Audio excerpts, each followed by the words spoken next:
Good morning. This is Sander Hicks recording this live from Tehran, Iran. I'm here with Pepe Escobar, international journalist, muckraker extraordinaire, Hafsa Kara-Mustapha of Algeria, journalist extraordinaire, and Tony Hill. My name is Anthony James Hall. Anthony James Hall, thank you. Anthony Hall from the University of Lethbridge. Thank you for being with us. We're here, as you can see, in this grand piece of architecture. This is the International Center in Tehran. We have there what you see. Let me flip this camera around so we can see it better. What you see there is the supreme leader, spiritual leader of the country, Khamenei. It looks like Khamenei, but it's actually pronounced Khamenei, I found. Khamenei, right. So I just wanted to talk to you guys as independent journalists here. You're kind of we're sort of part of the same crew, the English speakers. And let's start with you, Pepe. What's your impressions on the conference thus far? Well, the opening is very impressive because you see the center of power in the Islamic Republic of Iran right in front of you. As the Supreme Leader Ayatollah Khamenei, President Rouhani, and the Speaker of the Majlis, Ali Larijani. He will continue to be one of the top three men in Iran, whatever happens after the next elections, and whatever happens with this. It is still a taboo item in Iran, the discussion of the succession of the Supreme Leader, which is something that is going to happen sooner or later. So, in practical terms, I would say conferences to support Palestine, of course, a noble endeavor anywhere, but does it alter the facts on the ground? Not at all. Not at all. You can have delegations from 50, 60 nations. A lot of Islamic nations are represented here. Russia is here. North Korea is here. South American countries are here as well. But when we compare to what could happen after Trump's famous declaration of it doesn't matter, he was remixing Deng Xiaoping. It doesn't matter if there is a one state or two states, as long as it catches mice. So he wants to do a business deal in the Middle East, especially in the Arab-Palestine-Israeli conflict. But he still doesn't know what it is because he has no clue about the intricacies on the ground, in fact. Right. And now we have a shadow Secretary of State, Jared Kushner, who is more or less entitled or self-entitled or appointed to be the middleman over the quartet, by the way, which was absolutely innocuous for so many years, chaired by Tony Blair, by the way, to find a solution for Israel-Palestine. All this is absurd because, and I've been talking to people from different countries here, and nobody knows what's going to happen next with everything. With American foreign policy in general, with Trump's decision, what he's going to tweet is going to be his next foreign policy decision, relations with Russia, relations with China, harassment of Iran, and of course, what's going to happen in the Middle East. So, once again, very important to have like a mini UN here in Tehran discussing Palestine, and obviously networking on the side on what's going to happen in terms of American foreign policy involving the whole planet, for that matter. But when we go back to the facts on the ground once again, we should talk to our Palestinian friends, and they give us the real outlook of what's going on and what could go even worse or totally down the drain in Palestine itself. Thank you, Pepe. One interesting point that was made yesterday in the speech from the Supreme Leader was he said that there should be no distraction, right? You were helping elucidate this point, that the Palestinian issue should not be preempted by the civil war in Syria or a number of other things. Let's go now to Hafsa, live in Tehran. Hafsa Kara-Mustapha, tell me what you took away from the speech yesterday from Supreme Leader Khamenei. Actually, I thought it was a very good speech, essentially because it was reminding everyone that the Palestinian cause should not be used for any political agenda, but for basically supporting the rights of the Palestinian people. I think it was a hint in particular towards many Arab countries who've constantly juggled with the Palestinian cause to serve their personal interests. And of course, the Palestinian issue has always been sacrificed as turmoil continues in the region. So, for instance, it has suffered from the removal of the Muslim Brotherhood in Egypt in favor of Sisi. It's also been very much suffering as a result of the Syria conflict, because, of course, Palestinians have conflicted views on that particular point as well. And so what the speech of the Iranian Supreme Leader has reminded everyone in this room is to say that actually this is about supporting an oppressed people, and that is our foremost objective. Any other consideration should not come into account. And I think that was a very important reminder. I think the fact that it's held in Iran is also an important point, because it's a bit of a dig at all the other. I mean, this is a Persian Shia country, and the Palestinian people are Arab and Sunnis. You would have expected a conference of this scale to have been held in a fellow Arab Sunni country, and that hasn't been the case. So I think it's also a sign of the solidarity of the Iranian people, and of course a message to indicate that they're not a sectarian people, and their political outlook is not sectarian, as has often been the case, the accusations that have been leveled at them. So again, for those reasons, I think it's an important conference. I think some of the speakers that came after were slightly disappointing. They made their very lackluster declarations. Some of them were reiterating points that were in contradiction with the Iranian position, which is that actually Israel is an illegitimate entity, whereas others were insisting on the two-state solution. So I think there is still ground to actually discuss what is the outlook for most people when it comes to the issue of Palestine.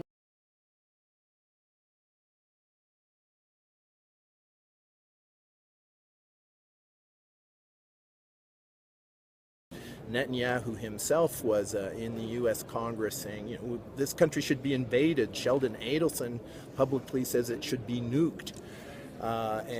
So it really is the country most targeted, most enthusiastically, sort of in a high-profile way, targeted for destruction in its present form, for regime change, or however it might be framed. And so this country at this moment is stepping forward and saying, we are going to lead the Islamic Republic of Iran, the defense of the Palestinian people, this assault on our fellow human beings, Palestinian people, that has been going on essentially since the Balfour Declaration, since 1917, and it simply gets more and more emboldened, more and more concerted, so that we've got to the point where essentially with the coming to power of Trump and his backing from those who are on the right-wing extremes of Israeli, the political landscape, the inheritors of revisionist Zionism, of Eretz Israel, of Israel as an expansionary project, sort of extending from the United States, which itself was an expansionary project, of westward expansion. Right, Manifest Destiny and all that stuff, right? Yeah, which is fun. We were just talking earlier about how there's a way to interpret Judaism. You were saying that that there's a whole branch of Judaism I'm just learning about now at this conference that says that the Jews should not have any military role, or the Jews should not serve in the military. And you pointed out, Hafsa, that the Orthodox Jews have been able to be exempt from military service in Israel, and that certain Jews say that there should be no nation state for the Jews. They should always... For much of the history of the 20th century, a big part of Jewish public opinion was that Zionism is not the correct course. Right. And it's a form of heresy.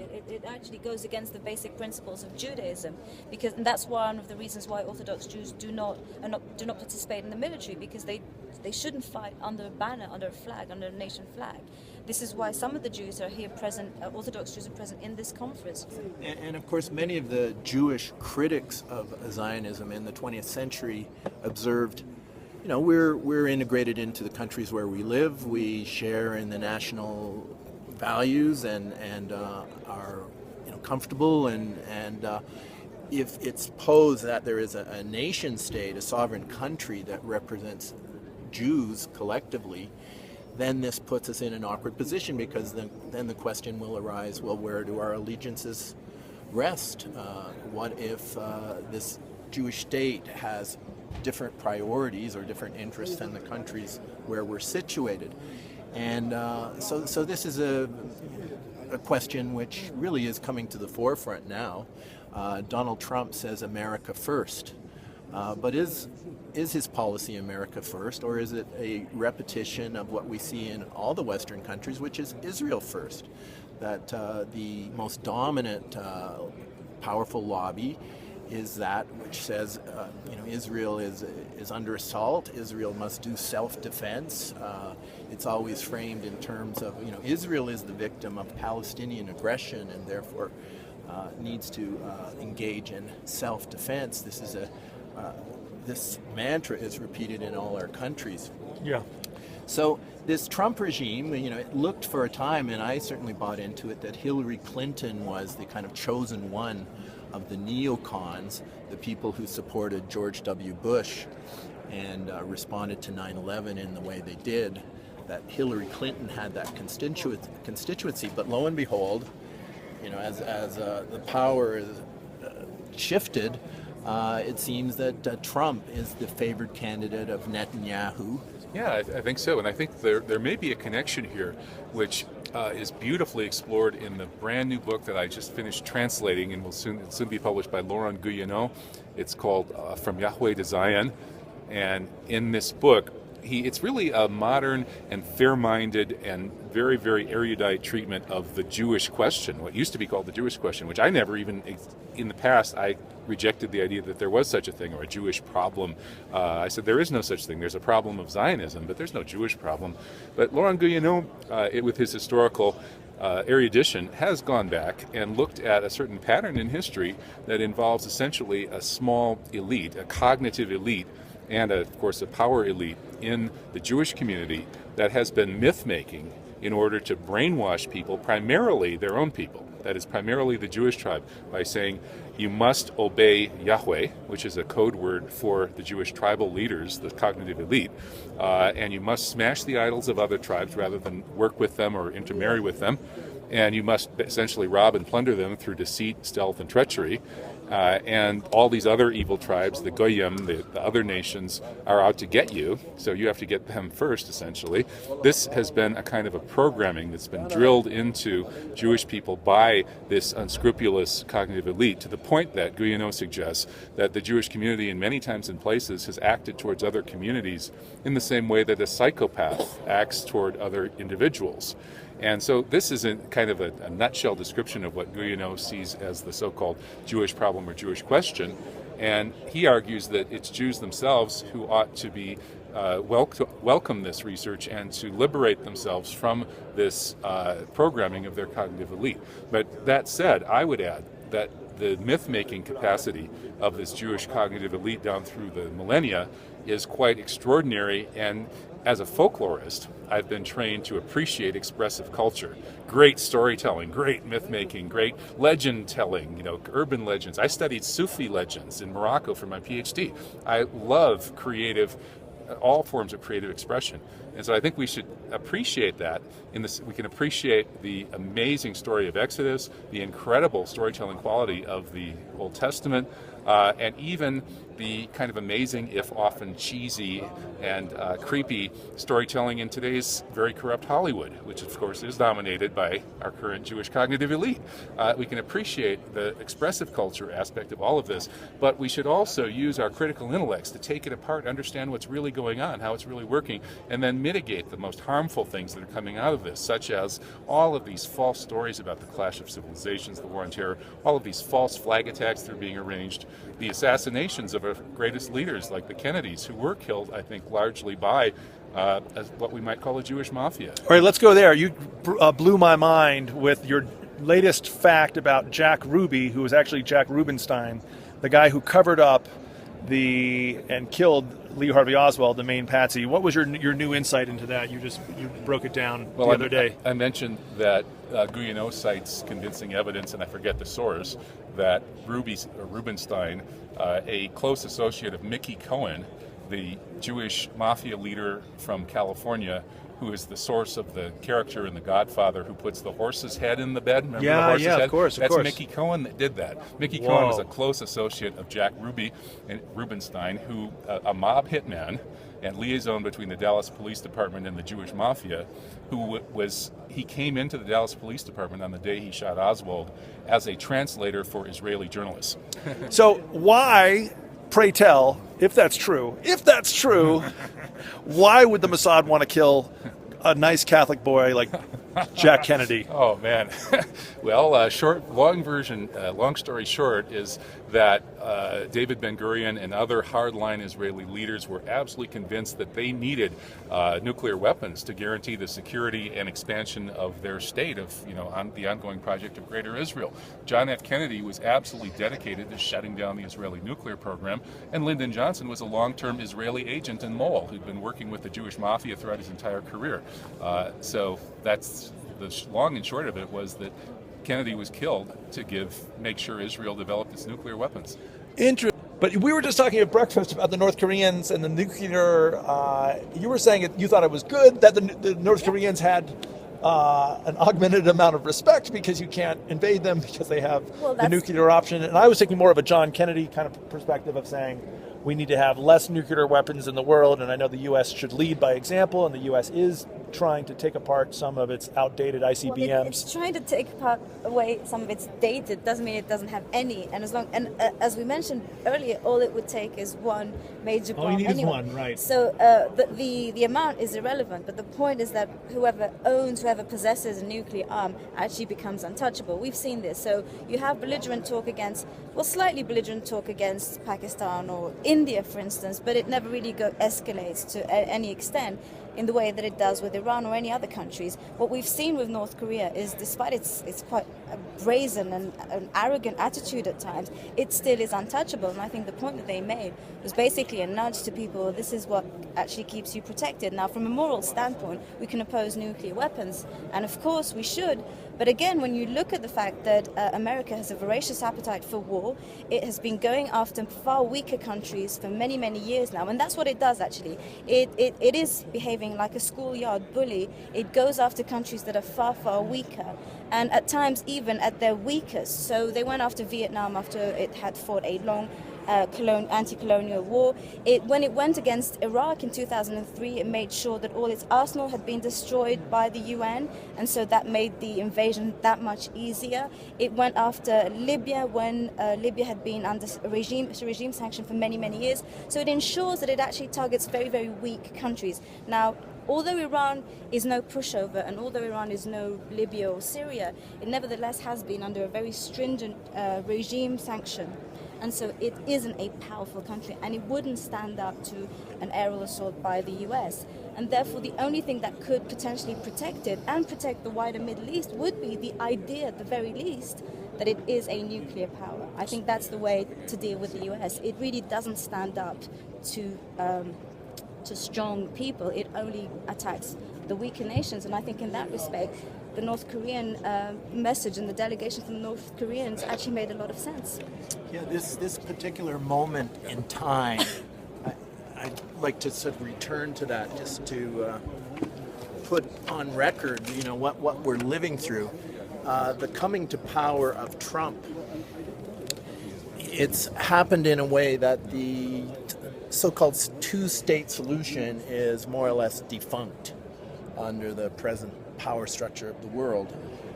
It's been defunct for many years, though. It's practically been defunct, and the building of the walls and the building of the settlements have effectively blocked off the possibility of actually constructing a state, an Arab or Palestinian state in the region.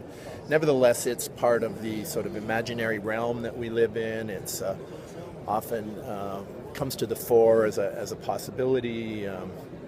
It defines national policies. But this present position of the U.S. government under Donald Trump essentially puts that whole possibility formally on the sidelines. And so this expansionary trajectory embodied by the growth of settlements and then outlying settlements, and this very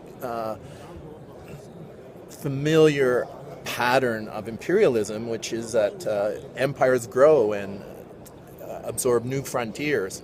And some people are on the expanding side of these frontiers, and some people are on the imploding side of these frontiers. The Native Americans in North America were obviously on the imploding side of frontiers. The Palestinians are on the imploding side of this frontier. So, here at this very moment, when the U.S. is sort of embarked on a sort of formal transcendence of the two-state solution going back to the origins of Israel, in Resolution 181, that the UN plan was to partition the territory and create the basis for two countries. And of course, in 1967, there was a war, and Israel occupied this land that was reserved, for the Palestinians as a future state. So now, at this very moment, the Islamic Republic of Iran decides to put this as a major priority. It's no small thing to say, come into our national parliament, many countries, and we will plan and we will put as our priority, and we will bring in delegates of civil society as well as countries. And here we are, talking in this context, in this amazing environment. It is quite an amazing structure, isn't it? It's got this incredible dome, steel frame structure, natural light coming through these thousands of tiny circular windows. Then you have a big lighting fixture up there over the oculus. That's called an oculus. I know this from Roman architecture. Did you know that? It's an oculus. Yeah. There's one of those in the Pantheon in Rome as well. So it's a clear reference to Roman architecture here. And here, this country is a country, I think there might be some marginal diplomatic relations between Canada and Iran. But last time I was here, there was no formal diplomatic relationships whatsoever with Harper's government towards Iran, which was always depicted as the most menacing, terrorist-oriented state, and that rhetoric continues. Of course, Iran is becoming an integral part of an alternative alignment of Russia, China, the Syrian government of Bashar al-Assad, Hezbollah. We're in the midst of an alternative alignment of interests that does challenge the Anglo-American, Zio-American empire.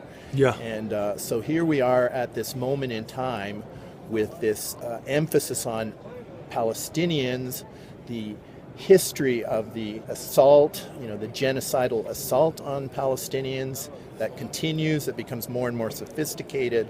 In a way, the dissident populations of the world are increasingly treated as Palestinians. The Israeli security companies that make their mark treating Palestinians in harsh ways. They sell their wares, and this becomes, sets patterns for the treatment of other people. This Islamic Republic of Iran, this revolutionary government, kind of adopts and absorbs the history of the decolonization movement. The fact that we once had people known as freedom fighters. Right. And we looked at the PLO and thought, here's an organization of committed people willing to put their life on the line, people who are being assaulted to such an extent that they fight back. You know what this convention reminds me of? This convention reminds me a lot of the Left Forum in New York City, which is this is sort of the international version of the Left Forum. We hear a lot about the oppressed. We hear a lot about, even reading from the Quran, talking about the widow and the orphan, and protecting the most oppressed. And Khatame yesterday talked about the conditions for revolutionary change in Palestine. And so it seems to me that this is kind of like the international version of New York's Left Forum in a lot of ways. Thank you, guys. Appreciate it. Thank you. Thank you. Thank you. What is this for? Thank you. No worries. What is this for? Yeah. It's for my radio show. Oh, you've got a radio show. Okay. This is going to be the debut episode.